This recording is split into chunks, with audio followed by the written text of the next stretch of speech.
अंतर भीगी आत्मा हरि भई बन राई। ऐसे ही दबाते रहो जब तक मैं सो नहीं जाऊं। नहीं दबा रही हूँ अब मैं पैर।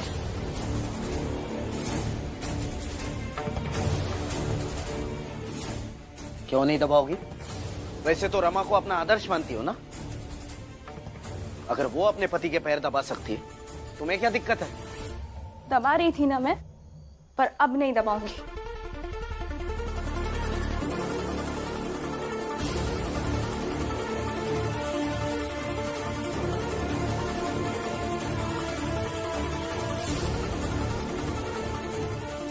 करुणा, अगर पैर नहीं दबाओगी ना तो अच्छा नहीं होगा, ना ही तुम्हारे लिए और ना भीम रमा के लिए। उठो जल्दी। करुणा, मैं आखिरी बार कह रहा हूं, चलकर मेरे पैर दबाओ।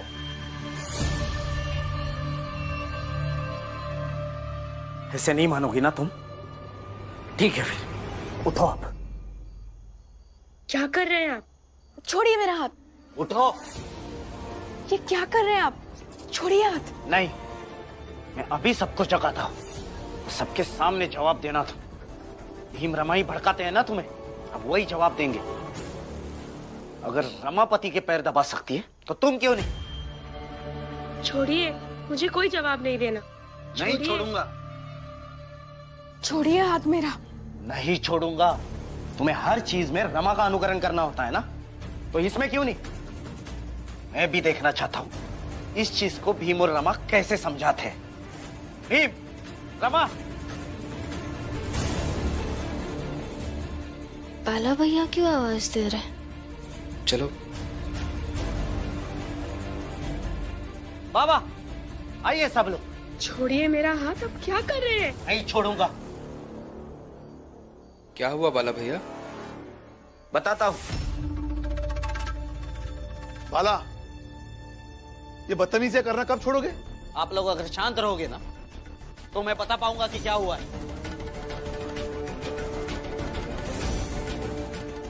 रमा, तुम अंदर क्या कर रही थी? इनके पैर दबा रही थी। हाँ, तो तुम्हारा अपने पति के पैर दबाना सही बात है ना? मगर इन सब बातों का ये सबसे क्या लेना देना? लेना देना है। भीम और रमा मिलकर तुम दोनों को बरगला रहे कि तेरा और तेरे पति का मकसद स्वार्थ पूर्ति है। पेट भर जाए बस। फिर भाड़ में गया सिद्धांत कि जात का आदमी ठीक से रहे, सुकून से रहे, शांति से सोए। आप कुछ भी मत बोलिए, मेरे पति ऐसे कभी नहीं सोच सकते हैं। तेरे बोलने से क्या होगा? सबूत दे, दे दे दे दे। आप तेरे पति के लिए ये बर्तन पीट पीट कर खाना बना, नहीं तो पति को भूखा छोड़ दे और मुझे शांति से सोने दे, तो मैं मान जाऊंगी कि तेरा पति क्या कहता है और क्या समझता है। दे दे सबूत दे। देखिए, अब जाइए, वापस सो जाइए। वो नहीं बनाएगी मेरे लिए खाना।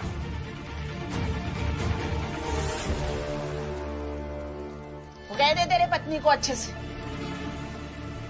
कि अभी खाना नहीं बनाए और मुझे शांति से सोने दे। ऐसा नहीं होगा, खाना बनेगा भी और ये लेकर भी जाएंगे, फिर चाहे जो हो जाए।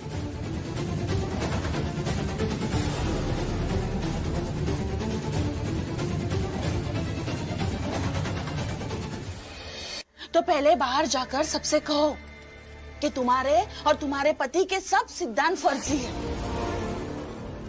मौके के हिसाब से दिए जाने वाला भाषण भर है।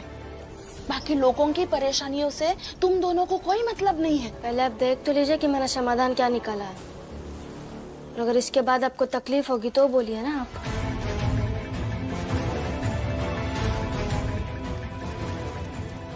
रमा, ये क्या कर रही हो तुम? कहाँ लेकर जा रही हो? बाहर जाकर खाना बनाऊंगी ताकि इन्हें सोने में दिक्कत ना हो।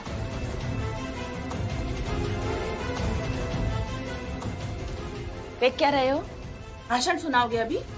लेकिन मैं यहाँ भाषण सुनने के लिए नहीं बैठी हूँ। जाओ। मैं क्या भाषण सुनाऊं आपको?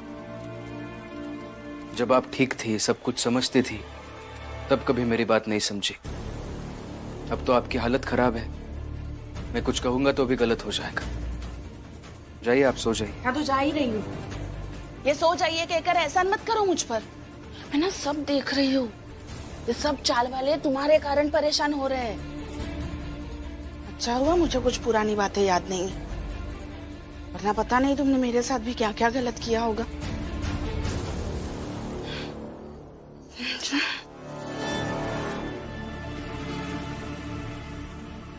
अभी तक आप सोने नहीं गए? जा ही रही हूँ।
मेघनाथ जी, आपको यकीन है आपके वो तीनों लोग चोरी कर लेंगे? बिल्कुल कर लेंगे, 100% करेंगे। अरे अपने आदमी है मैनेजर साहब, उनके लिए आप बिल्कुल परेशान मत होइए। और वैसे भी हमसे पहले उनकी दुश्मनी है उस भीमराव से, तो चोरी तो करना ही है ना। नमस्कार साहब। नमस्कार। आपने खबर भिजवाई थी कि ऑफिस न जाकर यहाँ आऊं। हाँ, आज कुछ चीजें अलग होंगी और कुछ बदलेंगी। कुछ समझा नहीं साहब। नमस्ते साहब। नमस्ते। आज से ये तुम्हारे साथ काम करेगा। वो पुराने वाले को हमने बाहर भेजा है, कुछ कागज स्याही वगैरह लाने के लिए। किस जात का तू? बस आप ही की जात का साहब। अच्छा, हमारी जात का है। तो ये बता कि ये उन लोगों के बारे में क्या सोचता है तो? उनके बारे में सोचना ही क्यों साहब, जहां मिले दिखे निपटा दो। सही सही कहा, आज निपटाना ही है। सुनो, आज भीम के सामने अखबारों की चोरी होगी और जब चोरी हो जाएगी उसके बाद तुम दोनों जाना, ठीक है? और उसके बाद क्या करना है ये मैनेजर साहब देख लेंगे, ठीक है? आपने बिल्कुल सही किया साहब। उस भीमराव को निपटाना बहुत जरूरी हो गया था। कल रात में घर पहुंचा तो आई की तबीयत कुछ ज्यादा खराब हो गई थी। पड़ोस के लोग भी आ गए थे। बातों बातों में जब मैंने उन्हें भीमराव के बारे में बताया तो एक बहुत समझदार व्यक्ति ने कहा कि ऐसे व्यक्ति को काम पर रखने से ही आई की तबीयत इतनी खराब हो गई है। एकदम सही बात है साहब, वरना इतने सालों से उनसे हम लोगों को दूर रहने की सलाह क्यों दी जाती? मजदूर हूँ साहब, लेकिन फिर भी कहूंगा कि भीमराव जैसे लोगों को तो काम ही नहीं देना चाहिए। एकदम सही। देखो, मैं आप सबसे हिंसा नहीं करना चाहता हूँ, लेकिन पेपर की सुरक्षा करना ये मेरा काम है। यहाँ पे आप लोग कौन हो बताओ मुझे। ये कपड़ा उतारो, हटाओ हटाओ कपड़ा। ऐसा करो, तुम चाकू निकालो, हम अकबर इकट्ठा करते हैं। अकबर को हाथ मत लगाना, अकबर को हाथ मत लगाना।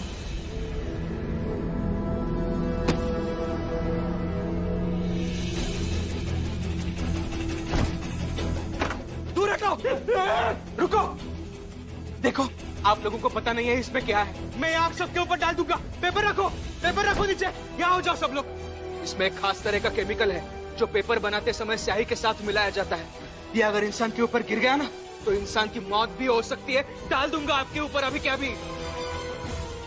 दूर रखिए, दूर रखिए मैं कह रहा हूं। और चलिए चलिए आप सब ये कपड़ा उतारिए।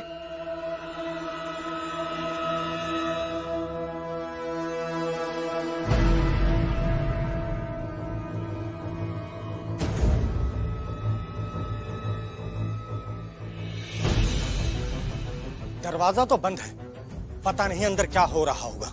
मैनेजर साहब, जो होगा अच्छा ही होगा। अरे अंदर चारों हैं, रितेश, जनार्दन, जोखू, मनोहर और वो भीमराव अकेला। चारों आसानी से निपटाएंगे उस भीमराव को। आज तो मन की मुराद पूरी होने वाली है। बस थोड़ा सा इंतजार कीजिए। दरवाजा खुला और खुशखबरी मिली हमें।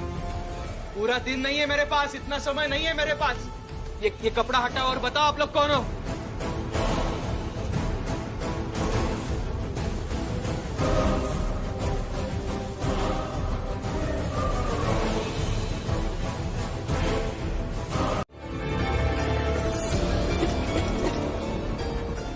लगता है काम हो गया। आइए।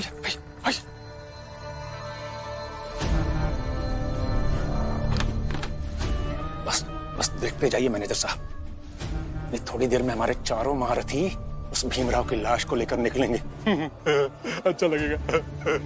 मेरी वर्षों की तमन्ना पूरी होगी आज। बस थोड़ा सा इंतजार। अब एक एक करके बाहर जाएंगे। जाइए, दूर हटिए। जाइए जल्दी, जाइए एक एक करके। आप भी चलो।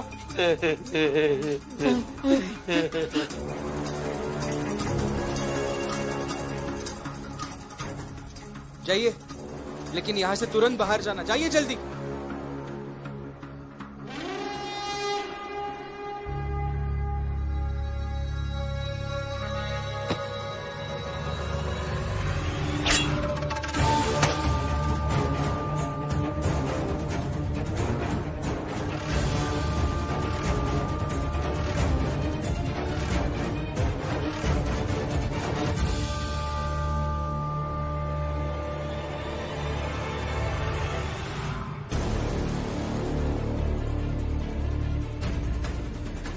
जोखू काका, आप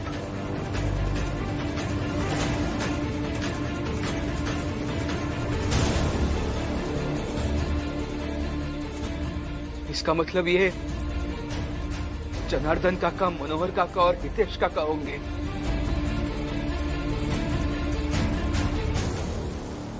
हटाइए अपने नकाब, हटाइए अपने नकाब।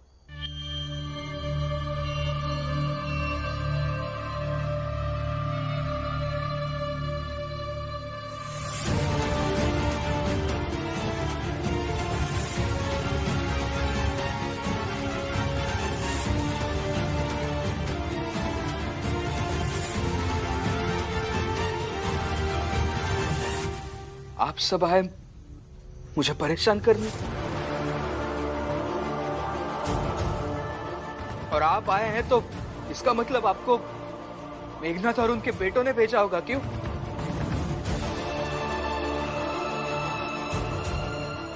तभी मैं तब से सोच रहा हूं कि जो दो लोग सुबह सुबह पेपर के बंडल लेने आते हैं वो आज आए क्यों नहीं।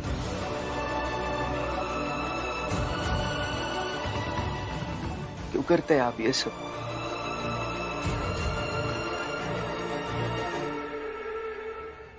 एक नंबर के बेवकूफ हैं चारों।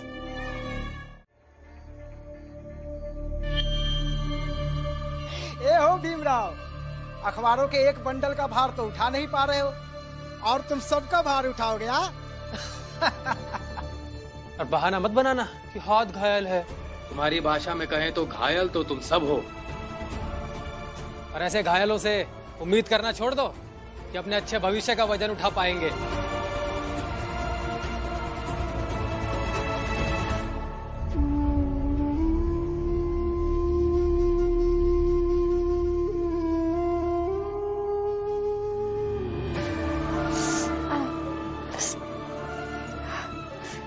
आराम से।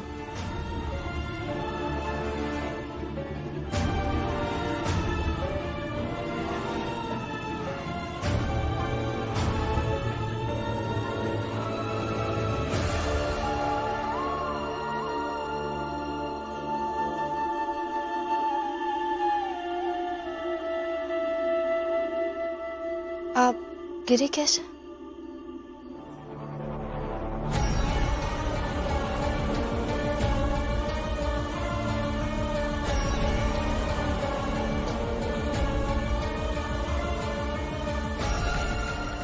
लक्ष्मी अगर मेरा नाम बता देगी तो और बवाल हो जाएगा।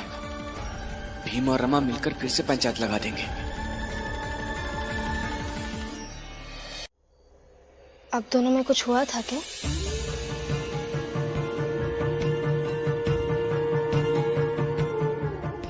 अरे नहीं, वो मैं लड़खड़ा के गिर गई। हम दोनों में क्या होगा?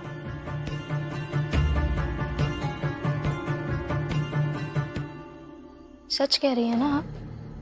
हाँ। देखो देखो देखो कितनी महान बन रही है। जाके अपने पति को समझाएगी कि उसने उसका नाम नहीं लिया। देखो, चाहे जितना समझाए, लेकिन इस बार आनंद को बताना ही होगा लक्ष्मी को कि वो भीमराव की तरह अपनी पत्नी का गुलाम बनकर नहीं रहेगा।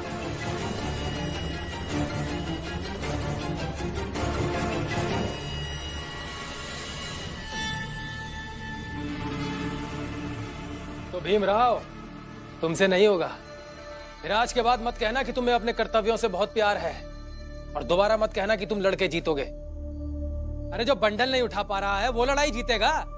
लड़ाई अभी खत्म नहीं हुई है,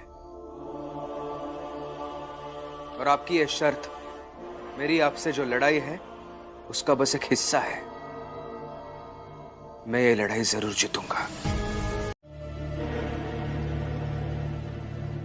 इस बार थाना नहीं पहुंचाऊंगा। इस बार आप सबकी सजा कुछ अलग होगी। अभी यहां से आप सब लोग चाल वापस जाइए, और रोज सुबह और शाम को मुझे चाल से आते जाते देखिएगा। यही सजा होगी आप लोगों की। हम हर बार उस भीम से हार जाते हैं, लेकिन इस बार उसने हम सबको अपमानित किया है, हमें बिना सजा दिलाए छोड़कर। अरे इससे बड़ी सजा हमारे लिए क्या हो सकती है? आत्मग्लानि हो रही है, बुरा लग रहा है।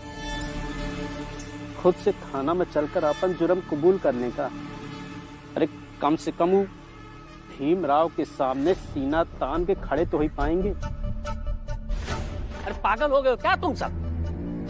भीम तो यही चाहता है कि जनार्दन की तरह आत्मग्लानि से या हम सब मर जाए, या फिर जोकू की तरह थाने चले जाए, ताकि हमले सजा भी मिल जाए।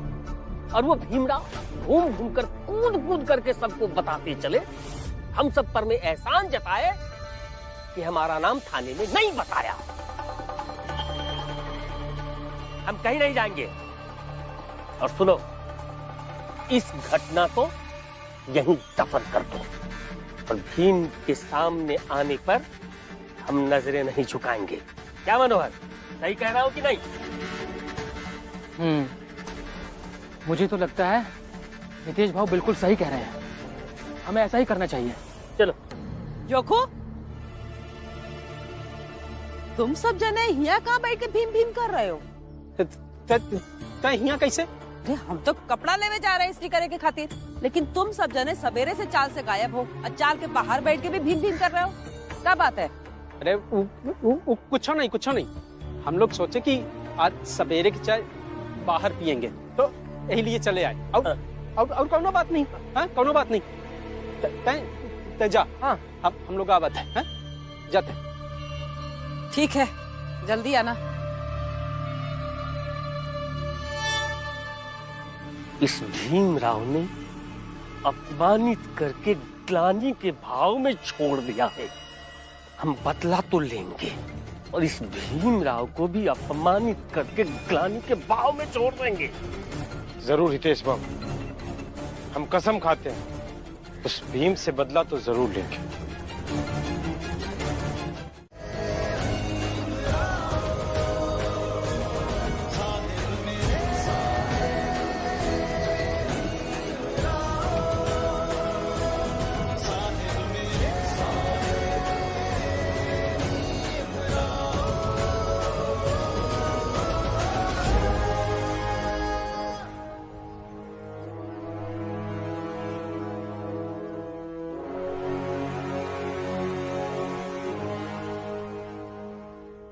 जिस दिन हारोगे अपना हस्ताक्षर दिखाऊंगा ताकि ये पल याद रहे। अब जाओ, सब कुछ सुधारने की लड़ाई लड़ो। फिलहाल तो तुम्हारे काम का रजिस्टर खाली का खाली रह जाता है। मगर उससे पहले मुझे भी एक काम करना है। क्या? ये कागज दीजिए।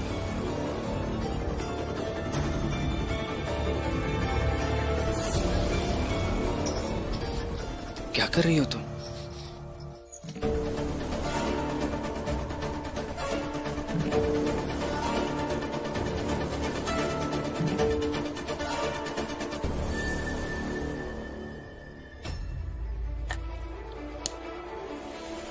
सर, ये एक पत्नी का अपने पति के संकल्प पत्र पर हस्ताक्षर है, ताकि अगर हम हारे तो पति पत्नी साथ में हारे, और अगर जीते तो इनका संकल्प और मेरा यकीन दोनों जीते।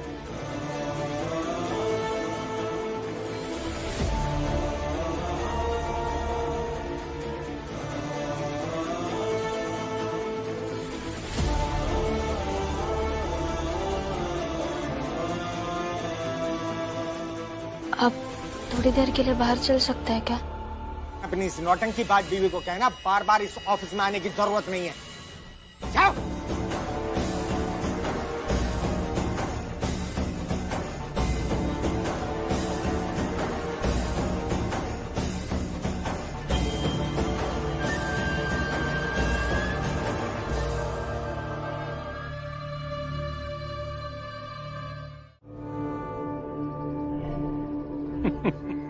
ये भीमराव भी ना एक नंबर का बेवकूफ आदमी है। अरे उसे अपने दुश्मनों को निपटाना ही नहीं आता। अब आज ही की बात देख लो। आज हितेश, जोखू, जनार्दन, मनोहर, उन सबको उसने रंगे हाथों पकड़ा था ये अखबार को चुराते समय। चाहता तो सबको बड़ी आसानी से जेल भिजवा देता, मगर कुछ नहीं किया उसने। अरे और तो और ये जोखू ने तो अपना चेहरा छुपाने के चक्कर में भीमराव का हाथ तक काट डाला। बावजूद उसके भीमराव ने किसी को कुछ नहीं किया, सबको छोड़ दिया।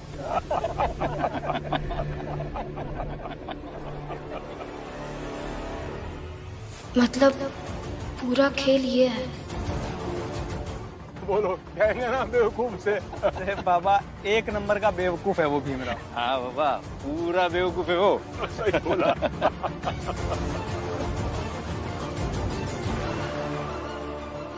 बेवकूफी तो सच में की है इन्होंने। आनंद की मर्दानगी कितनी कमजोर लग रही है कि यहाँ चादर उठाने आ गया। लेकिन इसे ये समझ नहीं आ रहा है, जिस रिश्ते को बचाने के लिए ये यहाँ चादर सुखा रहा है, कल इसकी बीवी इसके मर्द होने के वजूद को इसी चादर की तरह निचोड़कर सुखा देगी।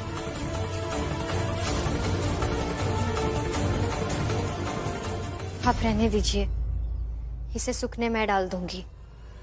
अरे नहीं नहीं, तुम दोनों रहो साथ में, हमें क्या दिक्कत हो सकती है? मैं तो बस इतना ही कह रही थी, तुम्हारा पति तुम्हारे लिए एक कदम आगे आया, उसने भी हाथ बटाया।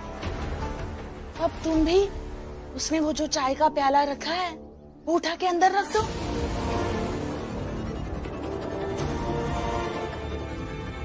हाँ, ताकि आनंद को भी तो लगे कि सिर्फ वही नहीं बल्कि लक्ष्मी भी चाहती है कि रिश्ता अच्छा रहे। और क्यों करेगी लक्ष्मी ये? लक्ष्मी, मत उठाना चाय का प्याला। लक्ष्मी, तुम करुणा की बातों में मत आना, ये तुम्हारे और आनंद के रिश्ते की बात है।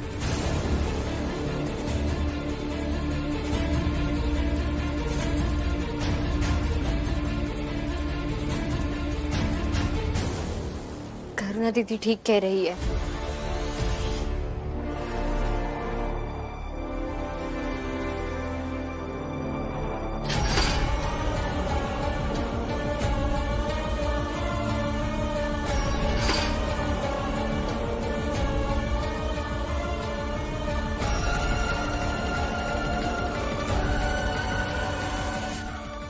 चलिए आप यहाँ से।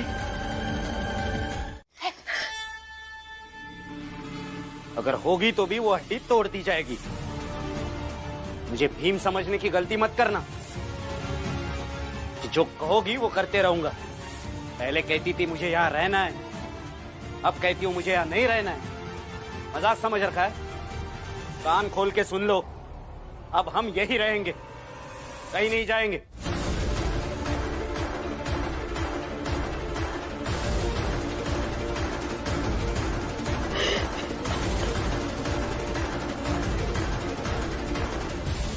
करुणा, तुमसे तो पुराना हिसाब है हमारा। अभी देखती जाओ कि क्या क्या होता है। लेकिन चाहे जो हो, मैं ये हमेशा चाहूंगी कि ये आंसू ऐसे ही आंखों से बहते रहे। बहुत अच्छा लगता है इन्हें देखकर, शांति मिलती है। और सोचना, जिस औरत को वर्षों तक चैन ना मिला हो, उसे चैन मिले, कैसा लगता है? ये लीजिए, खा लीजिए खाना। कैसे खाऊं? आज अपने हाथ से खिला दो ना। ये चालाकी मत कीजिए आप मेरे साथ। ऐसा कह देने से मेरा गुस्सा शांत नहीं हो जाएगा। लेकिन तुम्हारा पति तो बेवकूफ है, वो चालाकी कैसे करेगा? मेरा पति बेवकूफ नहीं है। बेवकूफ वो लोग हैं जो आपको कह रहे थे, और वो कह रहे थे तो मुझे बुरा लगा, गुस्सा है। पर आपको क्या हमदर्दी उन 4 लोगों से? क्या जरूरत थी?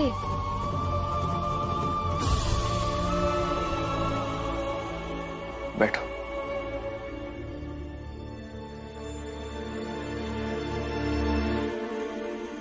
देखो रमा, उन्होंने अगर ऑफिस का ज्यादा नुकसान कर दिया होता तो मैं उनमें से किसी को भी हरगिज नहीं छोड़ता। लेकिन उन्होंने मेरा व्यक्तिगत नुकसान किया है, इसलिए मैंने छोड़ दिया। और फिर अपने ही लोग हैं, इसी चाल में रहते हैं। हमारे संबंध उनके साथ चाहे जैसे हो, लेकिन संबंध तो है ना। और फिर जोखू काका को परेशान करना मतलब फुलिया काकी को परेशान करने जैसा है। और फुलिया काकी को मैं दुख कैसे दे सकता हूं?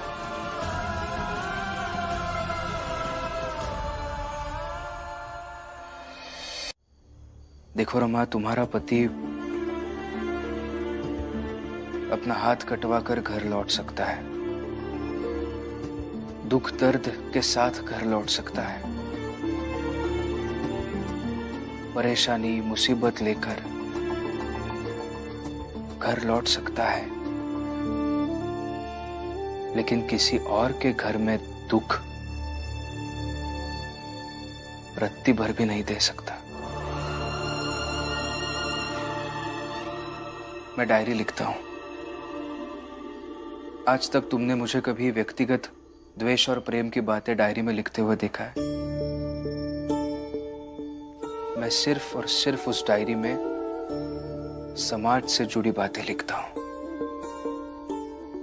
तो अगर मैं समाज की बातें लिखता हूं तो